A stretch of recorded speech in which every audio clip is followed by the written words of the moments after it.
Video game movies, they're bad. Yep, you heard it here first. Frankly, across the board, they're all pretty shit. Now, that's not to say there are a few great exceptions to that, but yeah, you know, most of the time, nah. But that then begs the question, why so very few have been able to succeed whilst others have just faded from people's memory? I originally started writing this video earlier this year when I decided it would be a good idea to do a marathon of all the Mortal Kombat films. I don't know why I thought that was a good idea. Possibly because I wanted to try and log as many films on Letterboxd that I could this year, and that might have influenced my decision making a little bit. But yep, I don't know. Mortal Kombat 1995. It was released 3 years after the first Mortal Kombat arcade machine was released. Now, I didn't really mind this film, and neither did audiences in the time, it seems, because it had a $120 million box office against a $20 million budget. So yeah, damn. I mean, like, the sets look great, the casting was great for the most part. For the most part, there's some things I didn't agree with there, but you know. But of course, you have your cheesy and corny moments that come along with that.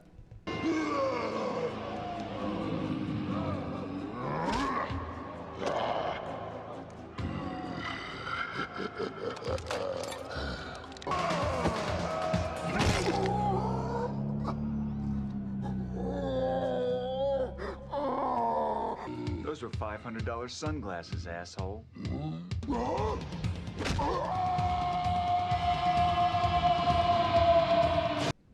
But they're great, you know. It's just a silly arcade fighting game, you know. It's just, you know, a silly old game. But then we come around to Mortal Kombat Annihilation. Now this film was terrible, just straight up terrible. And when I was watching it, I was like, oh, surely it's because maybe they, you know, trying to do a little bit cheaper than the first one. Nope, it had twice the budget. No, it had twice the budget. And it looks twice as shit. Probably 10 times as shit, really. Here's some prime examples of what I'm talking about here.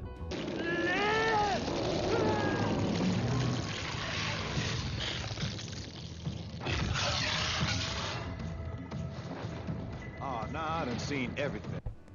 Okay, let me bring up my Letterboxd review of this really quickly, because I think the immediate thoughts that I had right after the film kind of perfectly captured how I was feeling at the time, really.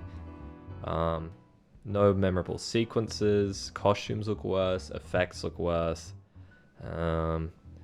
Every fight and death is so anticlimactic, like you're sitting there after the fight thinking, oh, is that person gonna get ready to check the final life? Like you're sitting there after the fight, that's gonna be. This shit isn't even fun bad, it's just dull and a slog to get through. The one funny part was when Jax called Motaro Mr. Ed. And there's more where that came from at this Letterboxd handle. Right here. Amazing. And that brings us to Mortal Kombat 2021, the most recent entry in the Mortal Kombat film franchise. Holy guacamole, this is arse. Yeah, I mean, it looks great, yeah. The writing,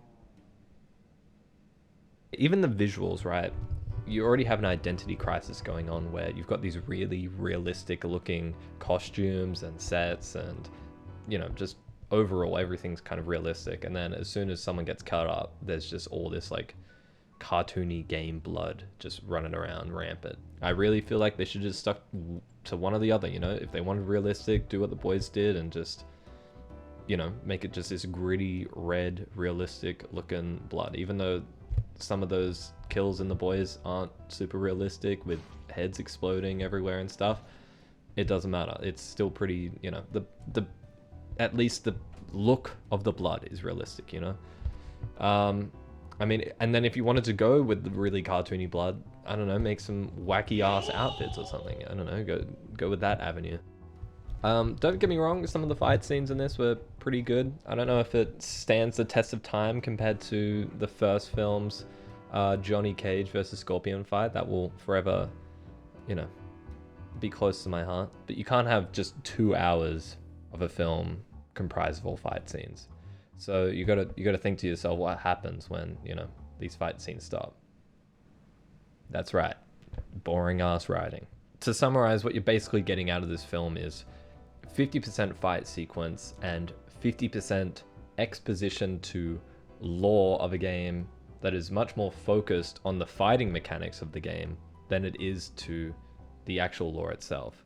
I mean, you have in the actual fighting games itself, how many times do they like restart the timeline because people canonically die and then they just like reset it and they're like, oh no, it's now a new world. I feel like if you went out in the street and asked, you know, any person who had played Mortal Kombat once in their life before and asked them, hey, do you know at least just one fact about the storyline of Mortal Kombat? They would not be able to tell you. I don't even think they could tell you, I don't know, like 3 characters' name. Anyway, with that mini essay of the Mortal Kombat films out of the way, we kind of get to the first point of why video game adaptations are shit in the first place. Video games are meant to be played. If a game doesn't have good game mechanics, I don't think many people are going to be sticking around to see what the story is. Oh, so you think they should make video game adaptation movies where you get to play the game or something? No, that's not really the answer. I mean, we already have games like that already. You know, Detroit Become Human and Death Stranding, which are a lot more focused on audiences being immersed within its, you know, story world through its world building and story elements.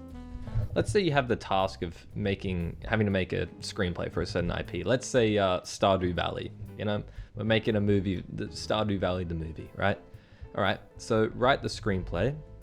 All right. Okay. Next step after that, let's just remove all the elements of the IP from it. So just remove Stardew Valley from the screenplay. What are you left with?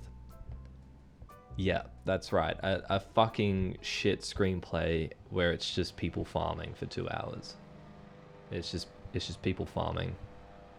You know.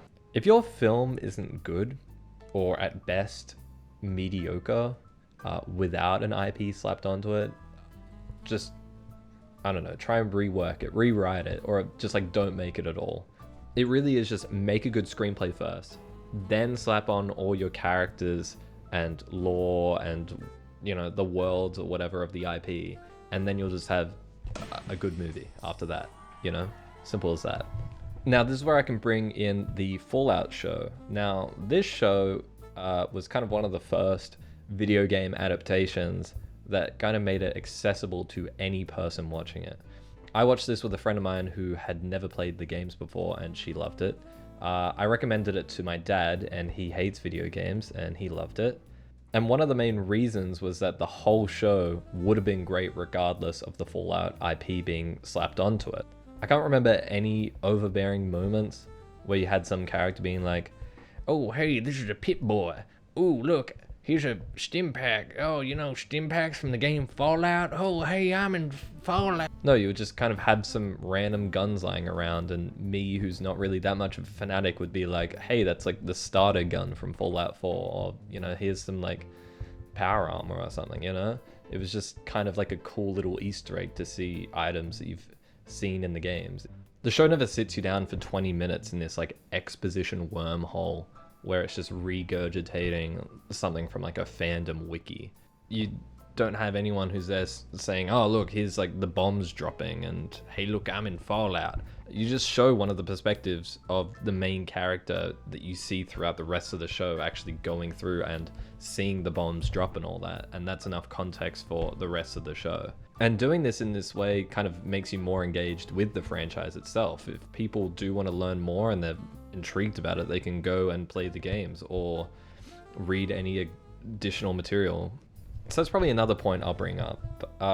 Fallout isn't necessarily a carbon copy of the game itself. Instead, it's an original story just within the world of Fallout. I genuinely think that's probably the safest route that you want to go when having a film or show adaptation of a video game. one of the main reasons is you run the risk of audiences, especially diehard fans, kind of picking apart every piece of the story and the characters and everything inside the show if it is just a one-to-one replication of the game. Now, I haven't finished The Last of Us, so I don't want to comment on that. I know the first season was critically acclaimed, and the second season, there was some controversy behind it, but I'm not really sure what that was about. That brings me to a final point, which is the filmmaker's actual passion to make the thing that they're adapting. I think that's probably one of the highest priorities when it comes to making a good adaptation of something. If you have someone who hasn't read any of the source material or been involved within the story at all of the franchise, you're just going to see a half-hearted end result, really. So yeah, you got to think, with all of these video game adaptations that have come out over the past, 20, 30 years, how many of the filmmakers have actually sat down and actually hit start? Or have they just been like, hey, I played Mario like 20 years ago on some arcade machine, and when I was a kid. No. How about actually play the game? All right, play the fucking game. Just play the game, all right? I mean, I think it really should just be somewhere in the contracts where if you're gonna be adapting a video game, you gotta play at least, like 10 hours or I don't know, something like that. Just at the bare minimum. So Jonathan Nolan, who's one of the main showrunners on Fallout, director of the first 3 episodes and executive producer, he has played some of the games, and I mean, it shows, obviously. Here's an interview that actually kind of just shows his passion and just his awareness of what's important from the Fallout series. Fallout started for me was as a playing the game, as a fan of the game. And you have that moment in Fallout where you have to make some pretty difficult decisions. You think, okay, well, there's the morally expedient way to solve this problem, or there's you can go the long way or go the short way. So there you go. It's just a matter of being passionate about a franchise and being informed about what it is that make people love that franchise, whilst also catering and introducing people to the franchise who maybe haven't played the game or don't play games at all. Mark my words, in about 10 to 20 years from now, when the new generation directors come in, that's when you're going to see a resurgence of video game adaptations, because, they just grew up around video games. They're just more aware. So there you go.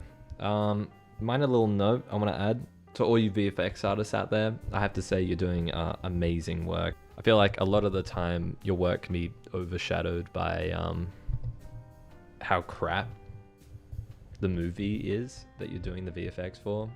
Mortal Kombat 2021, which was mentioned in this video. Amazing visuals, just not great everything else. I've watched Snow White earlier this year in theaters. There was this one sequence in the Forbidden Forest, and that blew me away. And I was like, oh my god, if the rest of the film looks like this is gonna be great. The rest of the film did not look like that, and we had a Snow White dress that looked like it was from the dollar store, in these like backyard forests. I don't even know. Anyway, yeah, enough rambling. See ya.